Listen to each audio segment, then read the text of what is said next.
Magandang araw, kaibigan. Alam niyo po yung mga rally, likas na sa Pilipinas yan eh. May permit, walang permit, nagraraling mga tao. Anong gustong ipakita dyan? Wala silang mga respeto sa mga nakaupong mayor. Yan ang totoo niya. Pagka wala kang permit, wala kang respeto sa mayor. Kaya nang ginawa nila ngayon, nung rally ng INC,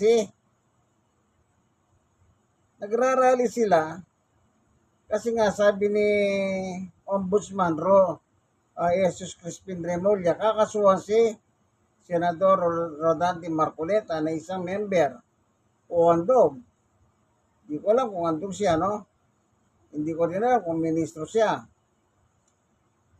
Nakakasuhan sa plunder. At yung plunder na yan, above 50 million is walang piyansa. 75 million ang pinag-uusapan. Kaya walang piyansa.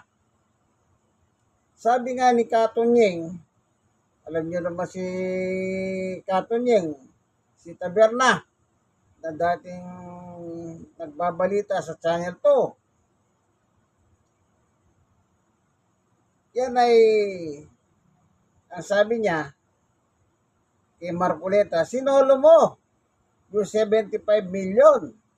Pagkatapos ngayon, idadamay mo kami. Yan.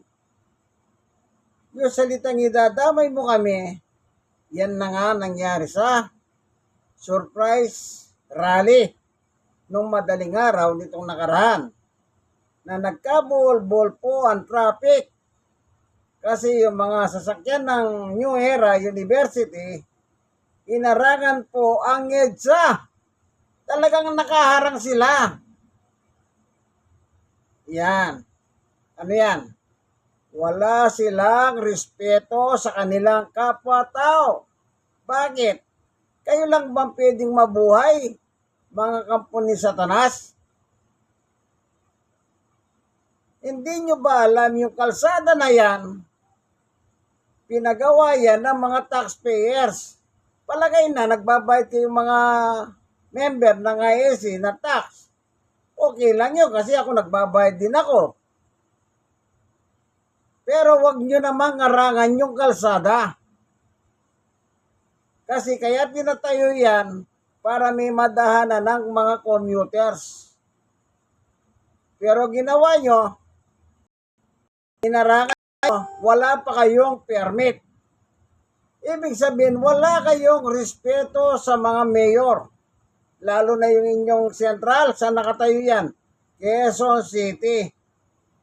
Gaano ba naman nautusan nyo si Edwin Sabala? Edwin Sabala, sabi mo Eduardo Manalo, ha? Magpunta ka kay Mayor Belmonte, sabihin mo, magrarally tayo para kay Rodante Marcoleta. Hindi. Wala kayong pasabi doon sa Quezon City Hall. Basta na lang kayo nagrally. Kaya nalaman, anong sabi ng PNP? Wala kayong coordination sa MMDA, wala kayong coordination sa Philippine National Police, at wala kayong coordination sa City of Quezon City. City Hall ng Quezon City kay Mayor Belmonte. Basta na lang kayo ng gulo. Kung talagang kayo ay makadiyos, kayo ay mga taong reliyoso, ano ba sinasabi ng Biblia? Magbasa tayo ng Biblia. Biblia ito. Ano bang tinuturo ng Biblia sa mga tao? Ano pang reliyon ang kinabibilangan mo, kaibigan? Ang sabi dito sa Roma 13:1, ang bawat tao ay pasakop sa mga pinuno ng pamahalaan. Mga pinuno ng pamahalaan. Sa Quezon City, sino ang pinuno? Natural yung mayor, si Belmonte. Pero, nakipag-coordinate ba kayo sa kanya? Hindi. Sino pinuno ng MMDA? General Torre. Nakipag-coordinate ba kayo kay General Torre? Hindi. Sino ba ang pinuno ng PNP? Oh. Nakipag-coordinate ba kayo? Hindi. Pero ang nakalagay dito, bitin ko ang mga bawat tao individual, pasakop sa mga pinuno ng pamahalaan, mga pamahalahan, pinuno, mga marami. Anong ginawa nyo? Nagrally kayo ng illegal. Hindi legal. Sige, meron kayong sentimento sa gobyerno ni Bongbong Marcos. Wala nang pakialam dyan. Pero yung pinagkikialaman natin dito, pinupunan natin, yung pamemerwisyo ninyo. O yung isang, yung motorista na nagde-deliver lang ng ninakawan ng cellphone at sinabihan pa, gusto mo bang mamatay? Oh. Wala kayong permit. Walang permit sa City of Quezon City, MMDA, sa PNP. Oh. Sino may sabi niyan? Tagapagsalita ng PNP. Siya rin. NCRPO. O, napakinggan ko yan. At ang masakit pa, iniwan ninyo tambak na basura sa EDSA at sa Liwasang Bonifacio ng Maynila. Balita ko, yung nasa Liwasang Bonifacio ng Maynila, ito yung mga dinala ni Lebiste ng Batangas. Makakapunta ba yan dito sa Liwasang Bonifacio nang sila lang? Pinakita sa balita, nakasakay sila ng bus Sino magbabayad ng bus?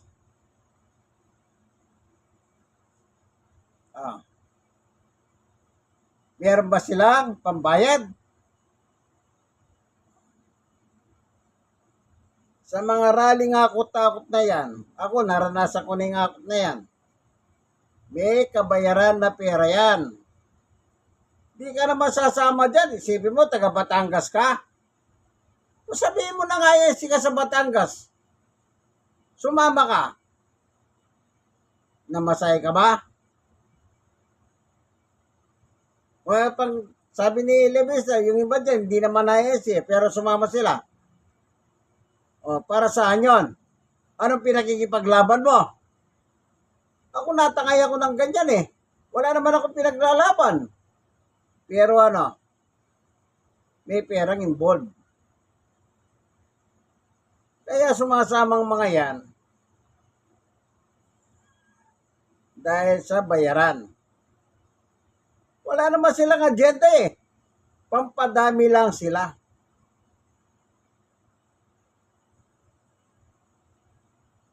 Kung marirespeto kayo ng pulis, abusado kayo, mga kampo ni Satanas, member ng simbahang Iglesia ni Cristo, na itinatag o itinayo ni Yumaong Felix Manalo Isagon. Isagon po sa pilyedo niyan, hindi Manalo, sa nanay yung Manalo. O, diba? Na Antikristo at kampo ni Satanas. Bakit ko nasabing Antikristo sila? Sapagkat sa kanila si Jesus ay tao, gaya natin, gaya nila. Pero sa Biblia, si Jesus ay tunay na Diyos. Kasi anak siya ng Diyos. Amen? Kaya, kampo sila ni Satanas. Bakit? Natural. Hindi nila kinikilala ang anak ng Diyos na si Jesus na Diyos, kagaya ng kanyang ama, di natural. kampong kayo ni Satanas. Si Satanas nga hindi naniniwala kay Kristo eh. Basa! Sabi nga ni Ingkong nung araw, sa Channel 7 yun eh, bumoto kayo ng inyong gusto, karapatan yung bumoto yan, sabi niya. Huwag kayo magpadikta.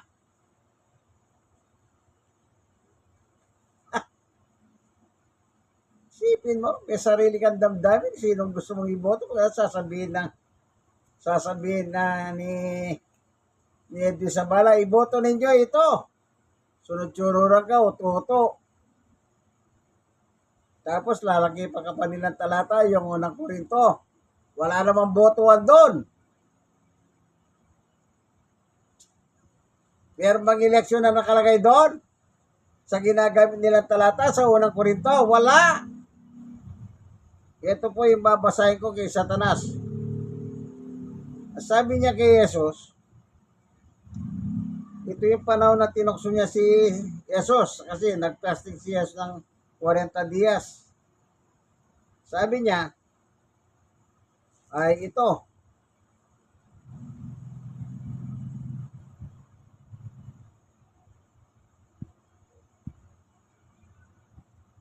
Ito babasahin ko Sa Mateo 4:3, dumating ang manunokso at sinabi sa kanya, o ang manunokso si Satanas, yung dumating sa kanya si Jesus yun.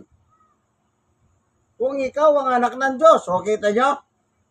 Ano sabi ni sa kung ikaw ang anak ng Diyos? Hindi siya naniniwala na anak siya ng Diyos. Kasi meron pang salitang kung. Ang Iglesia ni Cristo, naniniwala sila na siya ay anak ng Diyos. Gumagamit sila ng talata. Pero ang problema, ano sabi nila? Si Jesus ay tao, hindi Diyos. Ang Diyos ba hindi Diyos, kaibigan? Mateo 6:9, Ama namin nasa langit ka. Nasaan ang Diyos? Nasa langit. Meron bang tao sa langit? Wala. Ang tao sa lupa. Ang langit para sa Diyos. At sa kanyang mga anghel.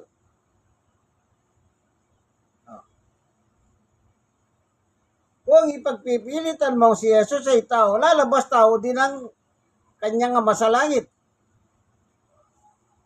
Ganun lang yun eh. So, ang kanilang Kristo, ang kanila palang Yesus, tao. Pero ang Biblia, siya ay tunay na Diyos. Kaya kampo sila ni Satanas. May babasahin ako Ang sabi ng Diyos sa kanyang anak na si Jesus. Kaya, kampo sila ni Satanas kasi hindi sila naniniwala sa Diyos. Tayo naman bumabasa tayo ng Biblia Kaya ako, yung mga Iglesia ni Cristo na nakaka-enkwentro ko, hindi sila makatagal Ako ginagawa, binabasahan ko lang sila At hindi na naman nila matututulan yung Biblia. Bakit? Bahala sila, tutulan nila yung Biblia. Minsan, yung Iglesia ni Cristo kausap ko, yung Biblia, sabi ko, ano mo yung Biblia mo, yan ang babasahin ko. Hindi niya makuha-kuha Ito po sabi ng Diyos kay Jesus. Ngunit tungkol sana kay sinabi niya, ang iyong trono, O Diyos, ay magpakailanman, paman. Ikaw ay mag-aharing may katarungan. Kita nyo? Hebreo 1:8. Tinawag ng Diyos ang kanyang anak na Diyos. Ano sabi niya pa? Ikaw ay mag-aharing may katarungan. Ang Diyos na nagsabi, ang kanyang anak ay Diyos. Tinututulan nyo pa. Kaya nga antikristo sila eh. Anti-God pa sila. Maging God pa sila. Yang ginagawa ninyong rally, illegal. Ibig sabihin ng illegal, bawal, wala sa batas. Pag wala sa batas, masama kayo. Basa. Hindi ba binasa ko yung Roma 13? Magpasakop kayo sa mga namimimuno. Mga namimimuno. Bakit? Ang bawat tao ay pasakop sa mga pinuno ng pamahalaan sapagkat walang pamahalaan hindi mula sa Diyos at ang mga pamahalaang umiiral ay itinatag ng Diyos. Kaya nga, ang lumalaban sa pamahalaan ay lumalaban sa mga itinakda ng Diyos at lalapatan ng parusa ang sino mang lumalaban. Kaya lalapatan ng parusa. Si Marcoleta kinasuhan. Plunder kasi 75 eh. Pagka 50 million, yung 75 yun eh. Kaya siya kinasuhan. Anong ebidensya niya? Yung bunganga niya. Nung nagsasalita doon sa Net 25, mayabang kasi.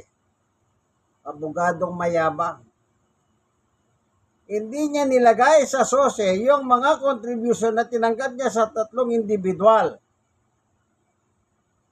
Yung Jesus, yung Biray, at saka si Mike Defensor. The total of 75 million. Walang nakadeklara sa kanyang sose. Isipin nyo, yung ibang mga tumakbo noon, nakadeklara. Yung mga sila abogado yan, nakadeklara yung kanilang sose. Ang kanilang ginastos. Taliwas yan, kaya nakita taliwas kasi nga tinignan nyo salin niya. Parang ganito. Halimbawa, gumasos ka sa eleksyon ng 100 piso. Samantalang ang pera mo, ang salin mo is 50 pesos lang. Paano ka nakagamit ng 100? Dapat idideklara mo yung sa sose yung tinanggap mo at yung mga pangalan ng individual. Kaya siya, kinasuhan ng plunder. Kaya nga sabi ni Tunyeng Taberna sa kanya, 75 million sinolo mo, pagkatapos, idadamay mo kami. Yung mga pumunta ron, mga hoto-hoto yun. Yun ang sinabi ni Tunyeng, nadamay. Sipin nyo. Sayang. Ang sabi ni Jesus kay Judas, buti pang hindi ka na pinanganak. O kayong mga nagpapagamit kay Marcoleta, masasabi ko, buti pang hindi na kayo pinanganak.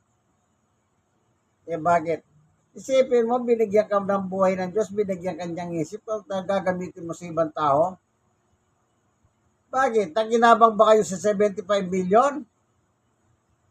Kayo mga inakot ni Lebiste ng Batangas, naginabang ba kayo sa 75 million ni Marcoleta? Tapos iniwan yung basura, ang dami. Wala kayong respeto eh. Wala kayong galang. Sino naglinis ng inyong basura? Kayo ba? O Edwin Sabala? Eduardo Manalo? Lebiste? Caldero? Tengkey? Jaime Marcos? Nakita nyo ba yung mga basura? Ah. Kayong gumawa nun na. Pero sinong naglinis? Kayo ba? O, nasan yung councilor, yung Ludovico? Di daw aalis sa EDSA hanggat hindi magre-resign. O, nasa ka na ngayon? Dapat itinali mo yung sarili mo doon sa EDSA. Patunayan mo, hindi ka aalis doon, arawan, ulan na ka. At saka yung mayor ng, ano ba yung sa Parting Ilocos, ng Mercedes. Yung Aaron, Despicio. Sabi mo, hindi ka aalis doon hanggat hindi magre-resign si Bongbong. O, sana, dalawa kayo, tinali nyo sarili nyo doon. Patunayan ninyo, talagang tunay kayong lalaki. Na huwag kayong aalis. O, yung councilor ng Quezon City, si Ludovico, at saka si Atty. Vice Mayor, si Harold Respicio. Itali nyo yung sarili nyo. Patunayan yung totoo kayong mga lalaki.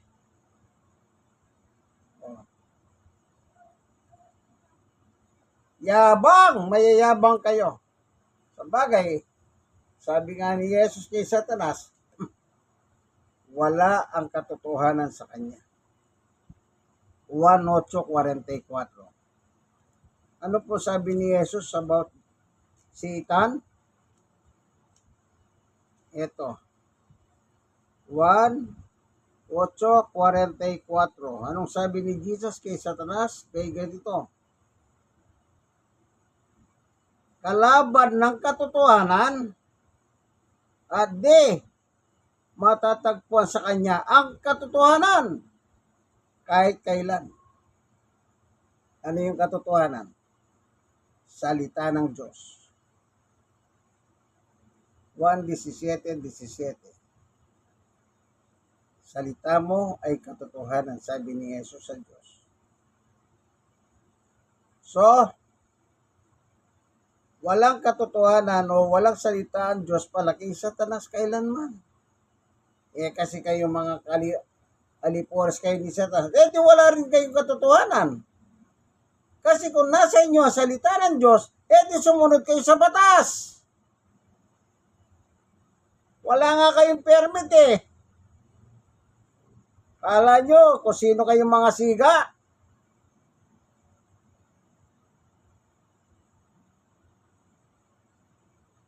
Mga salot sa lipunan ng mga ito.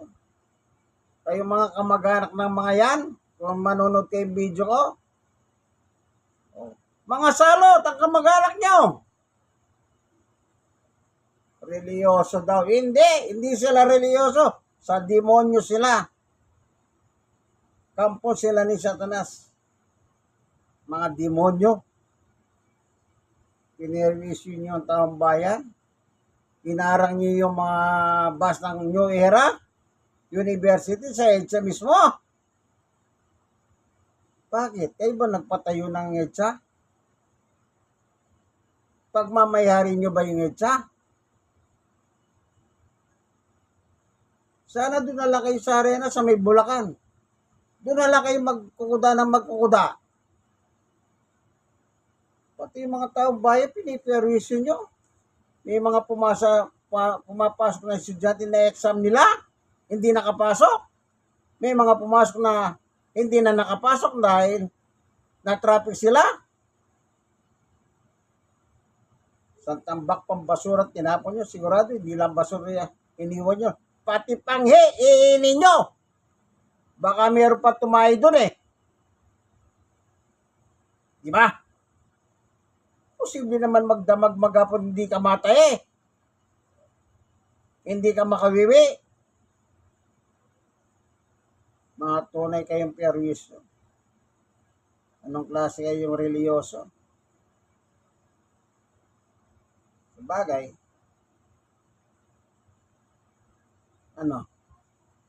asan ang katotohanan dyan?